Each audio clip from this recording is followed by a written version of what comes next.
Cook with অরণ্যার নতুন একটা এপিসোডে সবাইকে ওয়েলকাম। আজকে একটা খুব ট্রেন্ডিং রেসিপি আমি নিয়ে এসেছি, যেটা তোমরা সবাই মোটামুটি ইউটিউব বা ফেসবুকে দেখেইছো, কিন্তু একটু অন্যভাবে এনেছি। ধরো কারো বার্থডে, আমরা কি বানাই? কেক। আচ্ছা, যারা ধরো মিষ্টি লাভার, মানে কেকের থেকে বেশি সন্দেশ পছন্দ করে, তাদের জন্য তো আমরা একটা ভাপা সন্দেশ কেক বানাতেই পারি, তাই না? এবং আমার মনে হয় এই রেসিপিটা নর্মাল কেক বানানোর থেকে অনেকটাই ইজি। ঠিক আছে, আর যারা তোমার সন্দেশ ভালোবাসে তারা তো মানে একদম খুশ হয়ে যাবে। তো আজকে আমরা বানাবো ভাপা সন্দেশ। একদমই তাই, ভাপা সন্দেশ এই উইন্টারের সময় বা যে কোনো সময় খেতে কিন্তু ফাটাফাটি লাগে। তাহলে আজকে আমরা দেখে নিই এই রেসিপিটা বানাতে আমাদের কি কি লাগছে। প্রথমেই আমরা নিয়ে নিচ্ছি 2 লিটার দুধ। তোমরা এটা তোমাদের আন্দাজ মতো করে বানাতে পারো।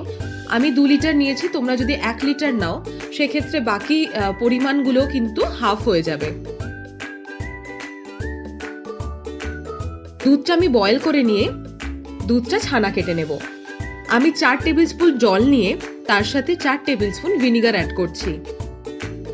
তারপর এই মিক্সচারটা বানিয়ে আমি অল্প অল্প করে দুধে মেশাবো। ফ্লেমটা আমার একদম লোতে করা থাকবে। আমি অল্প অল্প করে মিশিয়ে মিক্স করে দেখব যে ছানাটা কেটেছে কিনা।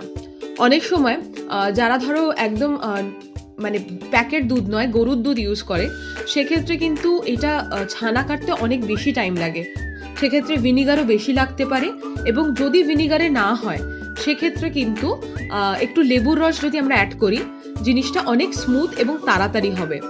আমার ক্ষেত্রে যেমন ছানা কাটতে প্রবলেম হচ্ছিল, তো আমি লেবুর রস অ্যাড করে দিয়েছি। একটা লেবুর রস আমি এই দুধে অ্যাড করে দিয়েছি। তারপর আমি ভালো করে নাড়িয়ে নেওয়ার পরই আমি দেখলাম যে ছানাটা একদম স্মুথলি কেটে গেছে। এবার আমি এই জলটা বার করে ছানাটাকে আলাদা করে ছেঁকে নিয়ে নর্মাল ঠান্ডা জল দিয়ে কিন্তু একবার ধুয়ে নেব, যাতে এই টক ভাবটা কিন্তু বেরিয়ে যায় এই ছানার থেকে। আমি যে ছানাটা কেটে নিয়েছি সেটা অ্যাড করে দিচ্ছি একটা মিক্সচার জারে। তার সাথে আমি অ্যাড করব ছানার পরিমাণের হাফ পরিমাণ সুগার। তোমরা চাইলে সুগারটাকে পাউডারও বানিয়ে নিতে।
কিনা কাঠি দিয়ে যদি না উঠে আসে কিছু, দ্যাট মিনস এটা হয়ে গেছে। অলরেডি দেখো আমার কাঠিতে কিছু লেগে নেই। এবার এটাকে খানিকক্ষণ ঠান্ডা করে নেব। ঠান্ডা করে নিয়ে আমি ফার্স্টে কি করব, একটা নাইফ দিয়ে সাইডটা আমি ডিমোল্ড করব। দেখতে পাচ্ছ অলরেডি জিনিসটা খুব সুন্দরভাবে বেরিয়ে আসছে, তার মানে এটা কমপ্লিটলি কুল ডাউন হয়ে গেছে আর জিনিসটাও একদম সুন্দরভাবে বেক হয়ে গেছে বা ভাপ হয়ে গেছে। এবার আমি একটা থালা দিয়ে উল্টে নেব, তারপর আরেকটা থালার সাহায্যে আমি জিনিসটাকে সার্ভ করব। দেখো আমি ডিমোল্ড করছি, কি সুন্দর বেক হয়েছে। এবার আরেকটা থালা দিয়ে আমি জিনিসটাকে উল্টে নেব। ওয়াও, একদম সুন্দর নরম ভাপা সন্দেশ কিন্তু আমাদের রেডি হয়ে গেছে। এটাকে কিন্তু কারো বার্থডেতে গিফট করতে পারো, বা কারো বার্থডেতে যারা মিষ্টি পছন্দ করে, মিষ্টি প্রেমী, তাদের কিন্তু বার্থডেতে এটা অ্যাজ এ কেক বানিয়ে দিতে পারো। দেখতে পাচ্ছ স্যাফরানের জন্য কি সুন্দর একটা মিষ্টি ইয়েলো কালার, হলুদ কালার কিন্তু এই সন্দেশটার উপরে এসছে। তাই জন্য আমি বারবার লিখে দিয়েছি স্যাফরান বা কেশর কিন্তু ম্যান্ডেটারি, কারণ ওই স্যাফরান আর কেশর না থাকলে এত সুন্দর একটা মিষ্টি কালার কিন্তু এই ভাপা সন্দেশটার উপর কখনোই আসতো না। তাহলে তোমরাও কিন্তু বাড়িতে ট্রাই করে নাও। খুব সহজে, খুব কম ইনগ্রিডিয়েন্ট দিয়ে এবং ঘরোয়া ইনগ্রিডিয়েন্ট দিয়ে কিন্তু এই জিনিসটা তৈরি হয়ে যায়। এবার আমি এটাকে কেটে নেব।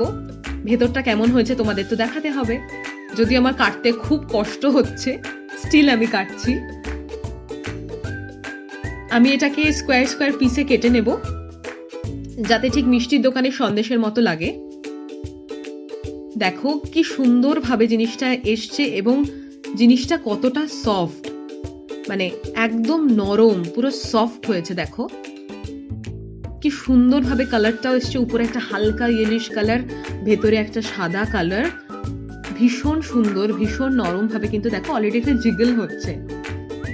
তো এই জিনিসটাকে কিন্তু সুন্দরভাবে স্কোয়ার পিসে কেটে বাড়িতে যদি গেস্ট আসে সার্ভ করো, তাহলে আর বাইরে থেকে মিষ্টি আনার একদম দরকার নেই। যারা আজকে আমার চ্যানেলে প্রথম এসছো, তারা কিন্তু এত সুন্দর একটা সিম্পল রেসিপি দেখার পর অবশ্যই একটা সাবস্ক্রাইব বাটনে ক্লিক করে দিও। আর যারা আমার চ্যানেলে অলরেডি সাবস্ক্রিপশন করেছো, তারা কিন্তু এইভাবেই পাশে থেকো। নতুন নতুন রেসিপি আরও নিয়ে আসবো ইজি ভাবে, যাতে সবার কাছে পৌঁছে দিতে পারি। তোমরাও সাথে থেকো, ভালো থেকো। আবার দেখা হবে নতুন একটা এপিসোড নিয়ে। Tata, by.